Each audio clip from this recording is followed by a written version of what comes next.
Vie et enseignements de Tcherno-Bogar, le sage de Bandiagara, d'Amadou Hampâté-Bâ. Extrait tiré du chapitre La Parole.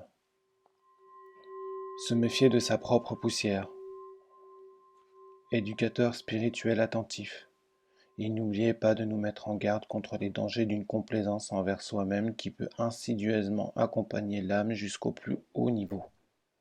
Quelle que soit la race d'un homme, lorsque l'esprit cristallise en lui l'effet de l'adoration de Dieu, son âme devient semblable à un diamant mystique. La couleur ou la naissance d'un tel homme n'influe en rien sur la qualité de sa lumière spirituelle.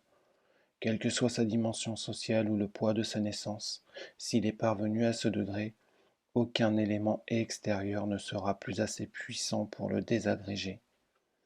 Aux adeptes qui ont atteint ce degré, il ne reste qu'une recommandation à faire: se méfier de sa propre poussière, c'est-à-dire l'admiration pour ce qui vient de soi-même.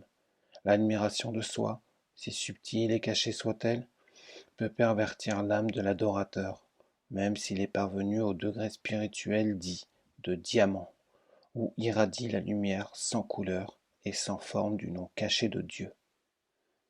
Quand une âme accède à la vraie foi, elle se tient inclinée par modestie, tel un cavalier sur un coursier lancé à grande vitesse. Une âme emplie de Dieu ne se tient jamais droite et hautaine sur sa pointe. Craignant une chute toujours possible, elle s'inclinera, tout en tournant rapidement autour de la vérité. Cette inclinaison lui donnera la tempérance et l'assurance nécessaires pour ne pas perdre l'aplomb.